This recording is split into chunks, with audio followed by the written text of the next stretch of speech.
Well, good morning, everybody, and welcome to this TTF webinar this morning. We're very pleased you're able to join us so that we can share some of this very important data that's been brought together by Newgate on what we think might be happening in the minds of travellers across the country and what those implications are going to have on the industry as a whole. So it's my great pleasure this morning to welcome Sue Vercoe, who's the Managing Director at Newgate Research. Thank you very much, Sue, and fine piece of work, so thank you. And also Keith McGowan, who's the Director and Lead at Newgate Research. So thank you, Keith. So look, we might get underway, Sue, straight off the bat and perhaps go into some of the data. And I think you've also got some very fresh stuff that Newgate's done upfront in the last week or so that we can also include in the discussion today. Yeah, thanks, Margy. Well, I'm just sharing the screen here. We thought it might be useful to start with some of the insights from Newgate Research's weekly coronavirus tracker on community sentiment to the issue and the virus, because it provides just really useful context in terms of how people are feeling about travel and transport issues and tourism issues.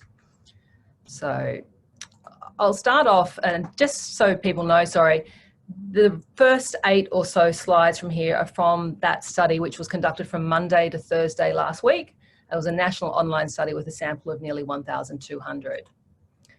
So the first slide here shows results to a question that asked how concerned people were about a series of issues. The red line is coronavirus, and you can see that it's really dropped. It sort of peaked, I guess, in the 4th week of our tracker, and has dropped significantly over the last 8 weeks. And the blue line is the economy.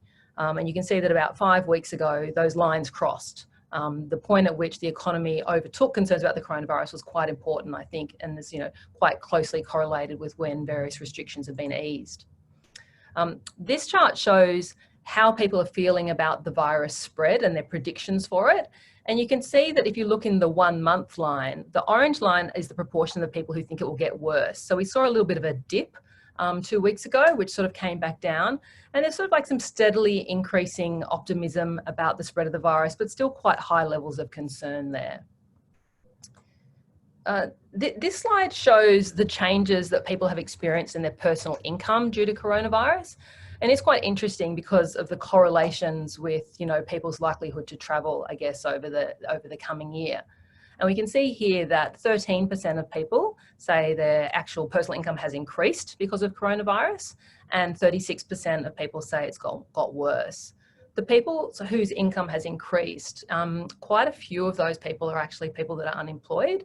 And I think the JobKeeper payment is actually higher than what they were previously receiving. So that's interesting there. This chart shows Australia's overall reaction to coronavirus, and the line at the top shows the proportion of people who think that Australia is responding at an appropriate level. And I've just seen the fresh data that's going to come out tonight, and that's actually showing a slight uptick even this week. It's actually increased. And the proportion who think that Australia is overreacting or not responding appropriately is quite low and stable down the bottom. And I think it's very interesting to look at that and think about it in comparison to what's going on in the United States, for example. So throughout this study, we're generally seeing quite high level of support for the government's approach in handling the issue. And I think that's also factoring in there the way that the economy, the renewed focus on the economy and the way restrictions are being eased. We have also asked a question about the extent to which people are personally adhering to those restrictions. And you can see here that 44% of people actually saying they're being more careful than what's required, and 46% of people are saying that their behaviour is consistent with what's required, and only 10% more relaxed. And again, I think that's quite useful context to some of the charts coming up in terms of people's likelihood to travel. So you can see that a lot of people are still being quite cautious. We've also asked a series of questions the last few weeks about whether or not people feel that the pace of easing restrictions is appropriate. And you can see there that about 48% think it's at the right pace, but 35% think it's being done too quickly. Most of those just a little bit too quickly. And then there are a proportion who think it's going too slowly. But I think overall, the support for the government approach is still high. So I think that sort of concern about it going too quickly is really more just a concern and an anxiety and reflected in their own personal behaviour, but they're really sort of broadly okay with the direction I think that the government's taking as a whole. We did ask a question about when people think is the appropriate timeline in which, you know, different restrictions should be lifted. And you can see the first question there is about state borders. And it shows this study last week, 26% of people thought that state borders should be open within the next month, a further 35% within the next 3 months. So in total, 61% in the next 3 months. You can also see there's quite high support there for the opening the border with New Zealand, 47%, and lower support. Yeah. Lower support for inbound and outbound travel. And again, with that one, I've just seen the data that's going to come in and be released later today. And we're seeing even bigger shifts here. So that top line this week, the proportion who think that state borders should be opened within the next 3 months has actually increased from 61% to 70% in 1 week. So that's a statistically significant shift. The border with New Zealand opening in the next 3 months has increased from 47% to 54%. Again, a big shift. But the last two, inbound and outbound international travel, has dropped. It's actually dropped back to how it was a couple of weeks ago. It's 12% and 11%. So that's the end of the section, I guess, with the overview of some of the Newgate coronavirus tracker results from a study we're doing sort of from Monday to Wednesday each week. And now I'll move to some of the key results from the study that we did for TTF. And I think that'd be great if we can deal with some of those specifics now and give people a real taste for how people are feeling about the industry. Understanding that this was done a couple of weeks ago, but nevertheless, I think still pretty consistent. Yeah, absolutely. So this was in field from the 8th to 11th of May, and it was a national online survey with a sample of over 1,500. So very robust. One of the first questions we asked was, you know, what are people going to do when restrictions are eased? Where are they going to go? So we asked them, when do they expect that they'll visit the following places, and in various timeframes. So you can see there that the places that people are saying that they'll head to first are cafes, restaurants, parks, playgrounds, the beach. They're places that they go more frequently and places I think that it's easier to social distance.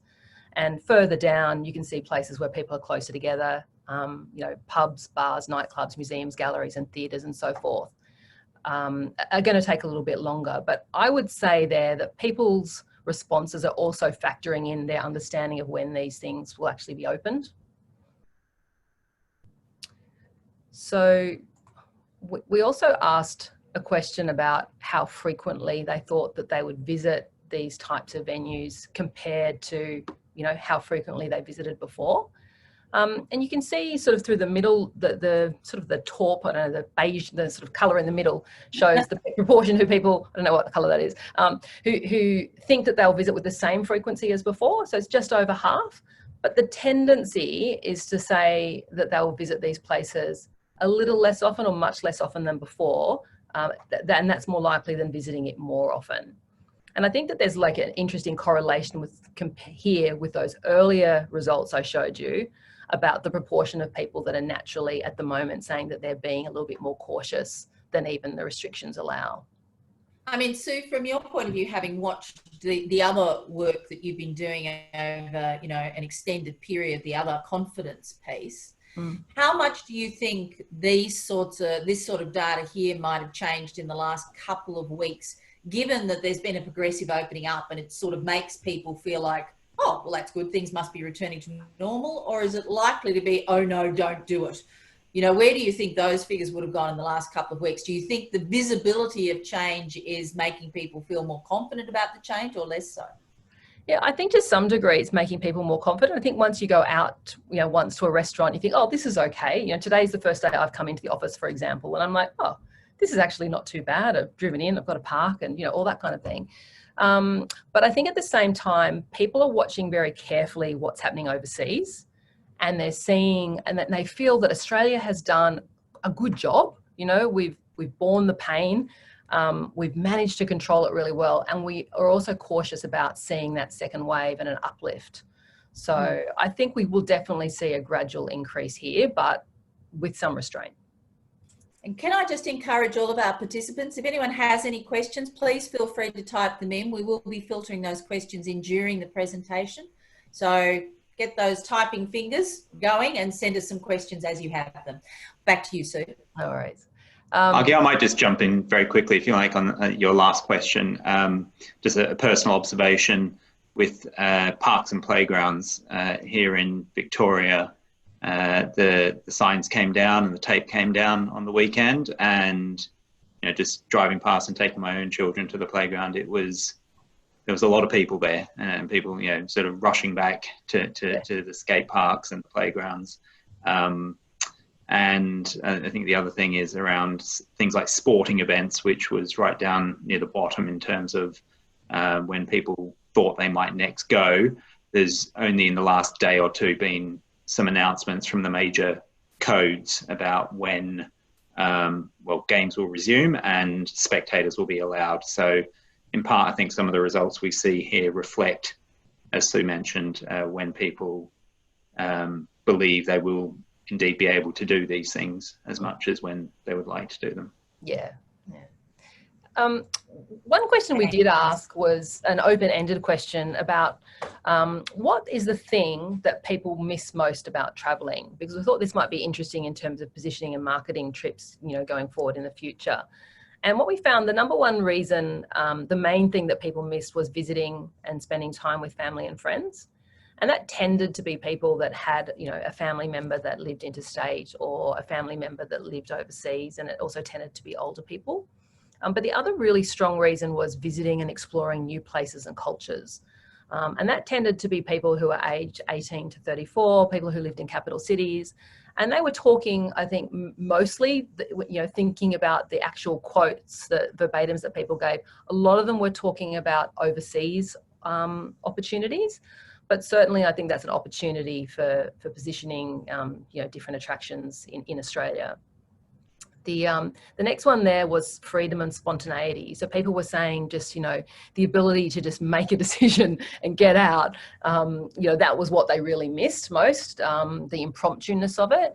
And then the next one was, a getaway, a break from routine, people saying that they were just keen, that they're just, experiencing the humdrum and they can't even make a trip at the moment. They can't even plan a trip to sort of get away from the everyday. So can I just ask you a question there? Somebody's popped in a question while we're on things that people like to do, and I don't know whether this would flow from the larger consumer piece you're doing, but have you had any insights into what's happening with, for example, shopping?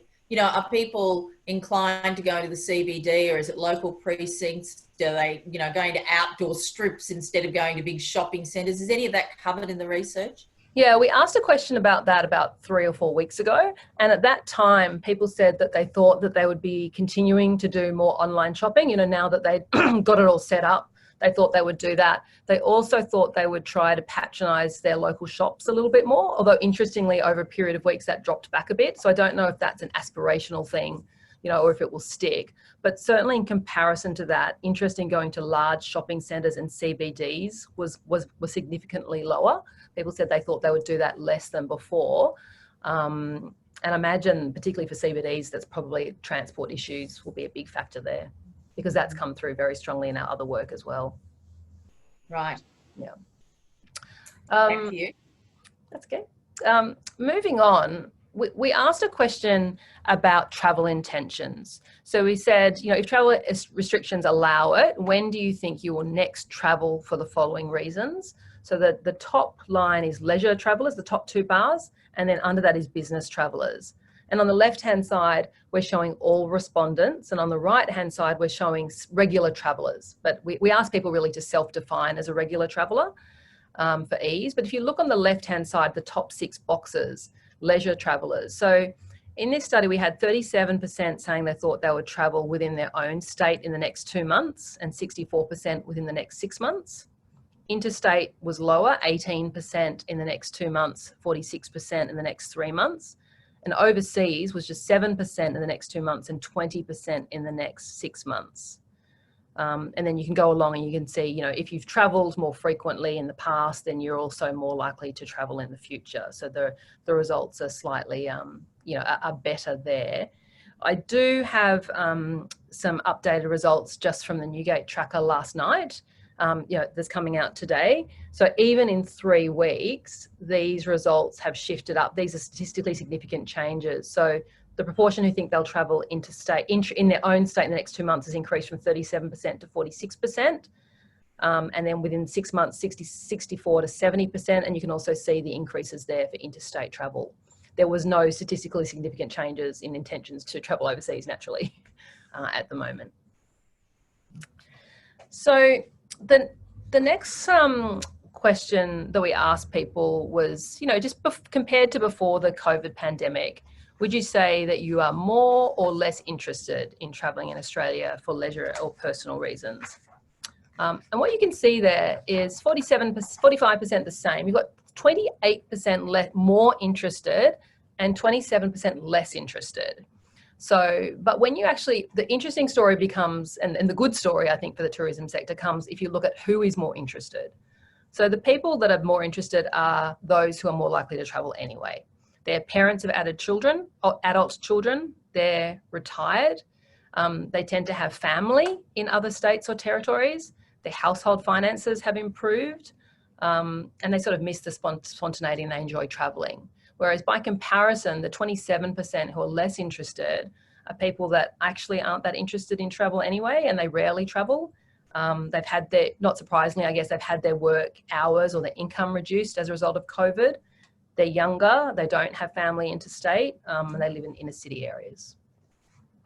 So just on that willingness to travel and domestic leisure travel, which is all at the moment geared around what's happening with borders. I mean, I know in the bulk of the work here, this is at a national level, and I don't know if this is something that Keith can immediately, with his fairy fingers on the data, have a look at. But, Simon Westway's just sent us through a question wondering which state has the strongest anti-view of opening the borders? In other words, which state is least likely to travel interstate when they have the opportunity to do it? Who's the dirty stop at, Keith? That's what we're asking. Keith can have a look. It might actually be in the different data file. It might be in the Newgate data file, Corona data file, rather than this data file in terms of opening the borders. But we do know that if you, when we look at the question about who's more nervous and who's more confident about travelling, at the moment, the Victorians are more nervous about travelling. So it's, I guess the question is the chicken or the egg. To what extent is that because of government policy, or is it just that they are actually more nervous because of higher outbreaks there? That's unclear. Yeah, that's come out today. That's interesting. Okay. And can I ask you, where does New South Wales fit into this? Are we wild out of the cabin? I think New South Wales is interested. I think in terms of confidence, New South Wales is okay, but maybe that's something Keith can look up while we're talking through. Okay. Let's keep going. Yeah, I don't think New South Wales is significantly different from other states. The people that are most keen to travel are people in the ACT, I guess, because it's it's a smaller boundary, but also Northern Territory for some reason. So I'll move on. One of the other questions we asked was, what will be the reason for your first trip? And then reasons for other trips over the next 12 months. So the actual charted results are for the first trip, and then the numbers on the right are for the trips in the next 12 months. So you can see that a lot of the reason for the first trip that people will make will be to visit family and friends, particularly older people, particularly people living in regional areas. Yeah, if you've got family interstate, that makes logical. It kind of makes logical sense, I think. But to relax is a close second, and you can see looking across all the reasons for the next 12 months, that's the one that will come in afterwards. And it's often the younger people who are just waiting to hit the road and break the humdrum. You've got fairly high scores there. Sorry. No, just another question that's popped in from Roger Powell. I'm just, how much of this, and given that you can see a change in data from when this was originally done 3 weeks ago, how much of people's confidence or nervousness do you think is being driven by the kind of coverage and information that's circulating about the disease? So in other words, we'll all be ruined, so therefore nobody wants to travel. or do you think that public voice on what's happening with the virus really isn't playing in people's decisions to travel at all? I mean, when we look at some of our own data on where people are getting information from about coronavirus, the government sources of information are very prominent. They're actually, you know, compared to any other point in time, they've really risen up the hierarchy. So I think people are definitely paying attention to what government is saying to do and following the advice. So I think it does, I think what government's saying does have an impact. But I think that people will naturally get a bit more confident over time. I don't know if that answers your question exactly. No, that's fair enough. Yeah. I think something that's really interesting here is the bushfire line, because it says for the first trip, 5% of people say they'd like to support regions affected by bushfires, but 20% say it would be a reason for a trip in the next 12 months. They'd like it to be a reason. So I think there's a massive opportunity there. Just interestingly, when you're talking about city versus country too, there's a question's just come up too about how big the sample sizes were from sort of capital city versus regional. And I know we were, you know, very careful to get both as part of the piece of work that you did for us. Do you think people are feeling confident about visiting capital city CBDs, or is it all about the regional areas and people getting back to the bush? I mean, I know, for example, in the original data, people nominated Sydney as the place they most wanted to go to in New South Wales. Yeah. Just to do the original question, it was definitely a really good mix of urban and regional areas, and it was, you know, weighted to ABS statistics. I think the overall sample for regional was 536 in the end, so they were definitely well represented. I think what the data is suggesting, I think, is that people who live in their own, in a city, they'll first of all go to regional areas in their own state.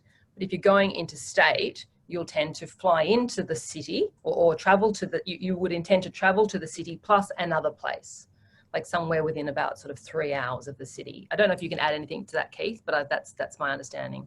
Yeah, we performed that analysis, and it was interesting that those planning to travel within their own state would nominate a specific regional area. So if they're in New South Wales, they could say specifically it was the Hunter Valley region, or it was the South Coast, or Coffs, or whatever. Whereas those coming into New South Wales, and it was the same for other states, weren't as specific about those regional destinations. It was more, their top two responses tended to be the capital city of the state I'm visiting plus a regional area, unspecified. Perfect. Right. We should keep moving along. Okay. So the next question here asked about travel expenditure.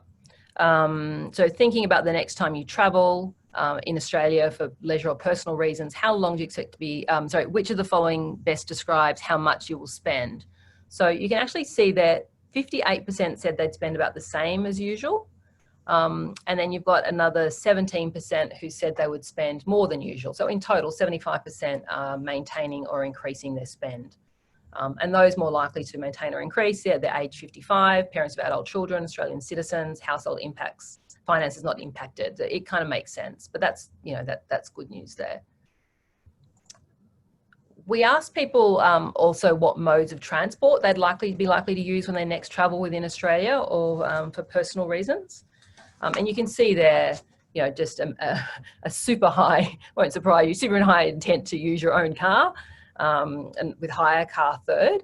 But interestingly, plane was higher than, you know, train or bus or coach, for example. And we asked another question that isn't charted here about, you know, how nervous or confident people felt, you know, traveling on different modes of transport. And the results were very similar to this, you know, really confident in a car. But actually, you know, similar level of nervousness on a level of nervousness was the same as on a plane or a bus, but there was also more confidence on a plane. So I think people are getting the messages, you know, about the forms of, you know, air filtration on planes, and the fact that there haven't been really any cases of transmission on planes. So it'll be interesting to watch how that tracks over time. Yeah. We also asked people, if they were, you know, if they were unlikely to travel anywhere within the next 12 months. What were the main reasons for that? And there were two things. It was the coronavirus, and particularly overseas, that really dominated. You can see on the far right, 54% mentioned the coronavirus. But for others in Australia, it was equal with can't afford it. So there's those both things going on there. There's the concern about catching the virus itself, but there's also just the economic concerns. And if you if you go back to the overall tracker results, you actually see people are more worried in Australia about the economy than they are about catching the virus. And even this week, there's a statistically significant drop in the proportion of people who think that they're going to catch the virus and are concerned about catching the virus. So, I think there's a correlation, between people's level of comfort and the borders remaining closed, which is sort of like a bit of a tricky thing for the industry. Just on that subject of borders, and our chairman Bruce Baird has just sent through a question, so thank you. Are you seeing, and probably not so much from this original data, but maybe what you've got now as fresh data, is there a negative reaction towards those states that have kept their borders closed, obviously from states who've chosen to be open? Because we know when we did this original piece that the vast bulk of people's number one destination was the Gold Coast. So do you think there's a little bit of a, why can't they open? Because I really need to go to the Sunshine Coast or the Gold Coast. Is there any of that coming through in terms of the border discussion? Look, we haven't analysed that specifically, but I think you can see that there is increased pressure for borders to remain open, but there's also, in contrast, at the same time, there's that sense that we're taking the right approach. So I think people are also conscious that I might want the border to remain open, but we have to do the best thing for the country. I mean, results for the performance of the government in Western Australia have been really high, for example, in terms of the borders remaining closed. And as different states made those announcements, I think people have really respected strong leadership and conviction in those as well. So I don't have the exact answer to the question, but they're the closest related points, I guess, that I can make. So there's not a massive backlash. Yeah, I might just add to that as well. I've just been running some numbers in the background here as well from the earlier question you asked, Margy, about which states were more reluctant or more willing to have borders opened. And the WA example comes through there. Western Australia is the state that seems most reluctant to open borders in the short term. So in the next month or the next 3 months, there's significantly lower support in Western Australia than there is in other states. And at the other end, it's people in New South Wales who are most likely to say they would like to see borders open for interstate travel in the short term. Yeah, that makes sense. Excellent. Okay. I think we've got about 5 more slides to go through in terms of the results. One thing that we've been quite interested in is whether or not how regional people are feeling about this, influx of people coming into their area. So we asked this question just of people who live in regional areas, and as I said before, in this particular sample for TTF, it was 536 people, and in total, you can see there that 70% of people saying it would have either a slightly or a very positive impact for their area, 22% neither, and only 8% saying it would have a negative impact for the area. And we actually re-asked that question, and in data coming out today, the result's 68%, and that's within the margin of error. So it's basically the same. So, sentiment in regional areas has been maintained. It'll be an interesting one to ask after the June long weekend. Yeah. And also interesting, the 8% of people that are worried that have the slightly negative impact, those are people that don't travel. So these are people who live in regional areas that don't travel themselves. So that's where that's the group where it's coming from. So just on the subject of the long weekend and people dashing off for a bit of a break, we've just got a question in also on, there's been so much talk about the recession, and there's quite a bit of hope being put into, the great Aussie tourism boom and the fact that everybody's going to holiday at home because actually they don't have too much choice. Yeah. Do we actually think that this talk about a recession is going to make people pause a bit and wonder about the affordability of travel? Is that going to be an issue, do you think? Which I suppose comes back to an earlier question about, is the information that's circulating in the media driving behaviours, or is it the other way around? I think that'll be really interesting to watch next week, because in the data that's coming out today that I just looked at, literally the raw data before this, actually concern about the economy, optimism about the economy improving went up in the last week over the next year. So, you know, concern about the economy is kind of gradually sort of staying the same, but optimism over the longer term is lifting. But it'll be exactly as you say, will the talk of recession make an impact on people's behaviour? Yeah, good question. We'll have to wait and see. Right, moving on. Moving on to New Zealand and travel overseas. Okay, so in this study we asked whether they would travel overseas in the next 12 months. So we had 42% yes, and of those, 3% was just for business, 19% just for leisure, and 20% of people said a mix of both. So that's the 42%. And then of those 42%, we asked which country are you most likely to visit when you next travel overseas, and you can see New Zealand is there top of the list. And number 2. Yeah, number 2, Singapore. Yeah, and I guess China is well down from where it would usually be in that list. We also asked a question about, you know, awareness of the Trans-Tasman bubble, and if, you know, awareness of it did make people more likely to be keen to visit there. So if you look at Australians as a whole, you have 13% who are interested in visiting New Zealand within the next 6 months, and then a further proportion who are interested in visiting in the next year.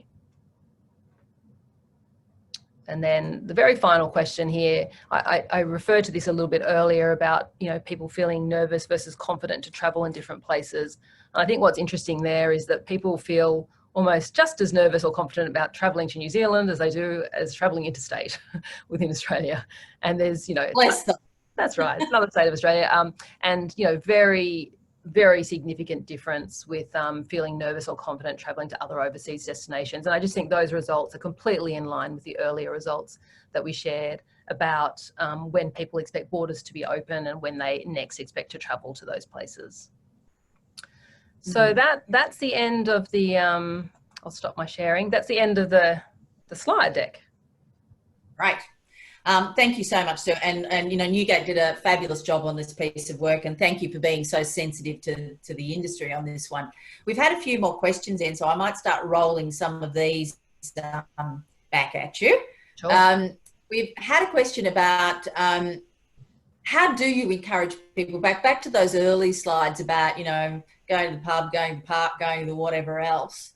I mean, are you seeing anything in the confidence meters that you've been doing so regularly that shows that people feel more comfortable or more confident about things, the more of these sort of COVID safe measures that are being put into the marketplace by both industry and government? So, you know, are people feeling more confident about going to the pub because the government's lifted the numbers and, you know, the industry's put out a set of guidelines and says this is what's going to happen in that venue? And the same applies to a whole range of other venues. Do you think that's starting to bite that issue around, well, if government says we can have more people, oh, and look, they've got these safety measures in place and I'll have to sit down at the pub instead of standing at the bar, et cetera, et cetera. Are those sorts of things, do you think, starting to bite in terms of people feeling more confident? Yeah, I think they are. I think people are taking their lead from government, but I think the results also show that people are making their own decisions as well. Like, they're not just necessarily going straight to do what government says. A lot of people are being more conservative. And what they tend to do is make their own judgment as to, you know, they understand very clearly now what social distancing means, and they make their own judgment as to whether a restriction makes logical sense to them. And they'll also go in and they'll look at the amount of space and go, yeah, this works for me. If something was inconsistent, they wouldn't do it. So, yeah. I mean, from your perspective, you know, having been following this process, and you too, Keith, sort of from, you know, many weeks ago, and you'll have to tell me how many weeks you've actually been doing the baseline piece, because it seems to just be part of the landscape now. So today's week 13. There you go. Bravo.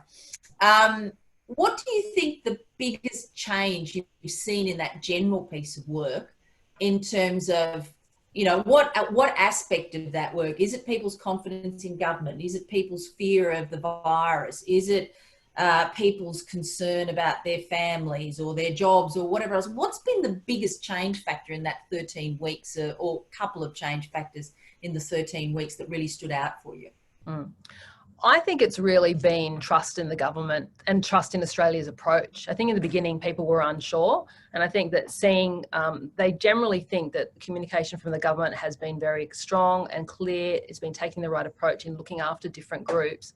And I think that's partly been reinforced by what people have seen going on internationally, and almost a sense of pride, you know, in that as well, that we're actually doing really well here. And I think that that's helped boost some of the optimism. I mean, I think also it's been very interesting to watch the concern for coronavirus, the line compared to the concern about the economy and the point at which that was overlapping. And I think there's that constant tension there, right, between, you know, the right balance between opening up the economy and the real health risks. Certainly overall, the economic concerns have always been at the top of the list, and people's concerns about catching the virus itself have been decreasing. We also asked some questions. One of the interesting things I think will be the extent to which we'll see long-term change as a result of this. And we asked a question about a month ago, you know, what of all the behaviours that you've changed through this process do you think you'll keep once it's over? Certainly, people in response to that unprompted question, a lot of people said, so hygiene measures, like I'll wash my hands. I'll definitely be washing my hands more frequently. I won't be shaking hands with people much in future. But also I'll be keeping more distance in future. I really will be making that a long-term change. People also have taken stock of the experience of working from home.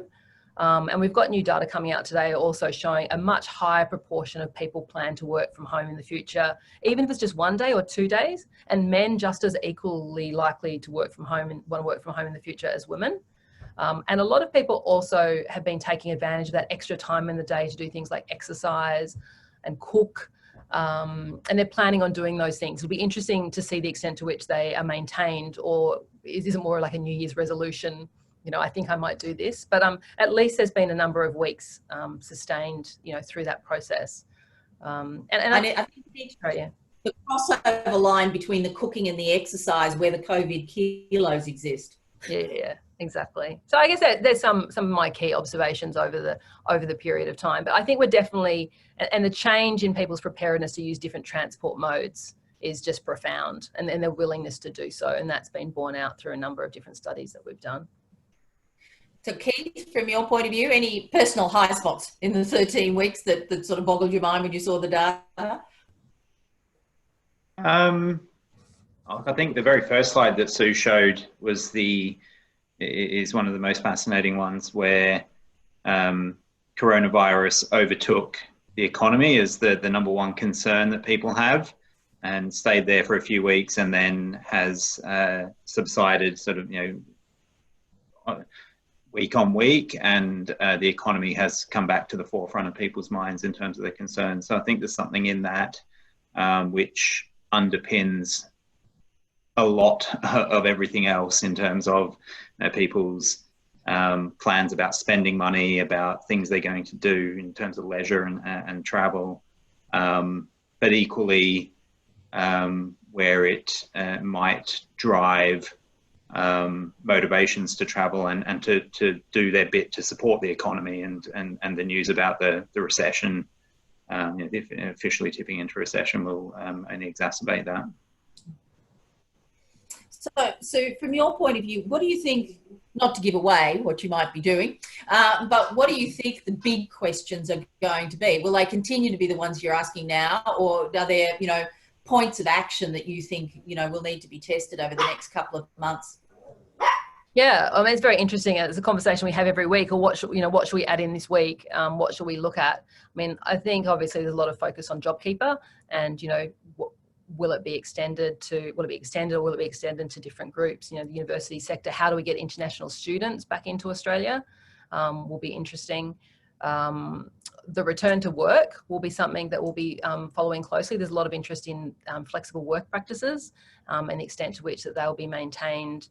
I think travel will continue to be of a lot of interest, but, you know, we're very actually happy to take people's suggestions on things that they think would be really interesting to monitor. I mean, we kind of are trying to manage, maintain our core questions each week, but then mix it up, you know, with a different module of interest every now and then.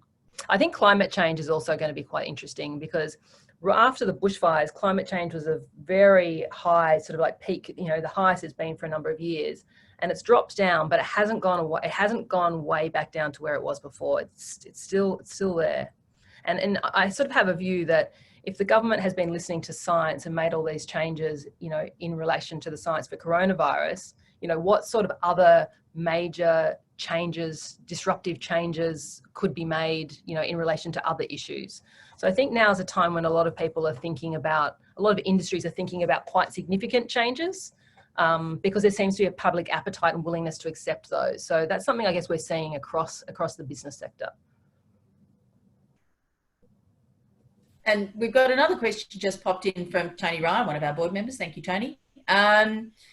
The report talks about government, our report, and obviously the work you do talks about government strategy. Do you think the respondents are actually distinguishing between federal and state and territory governments, or do they all just, they see it just as that mass of politicians? Is there, you know, are you getting any breakdown in terms of how people are thinking about, you know, which states have done a good job as well as the feds sort of thing? Yeah. Look, we've tried to just keep it government overall. I mean, when you go into the data, you can see how people in their own states are feeling, but I guess it's not something we're focusing too much on for this high level study. And another one that's just popped in, and I know this is something we dealt with a little bit earlier, but you might like to just refresh on it.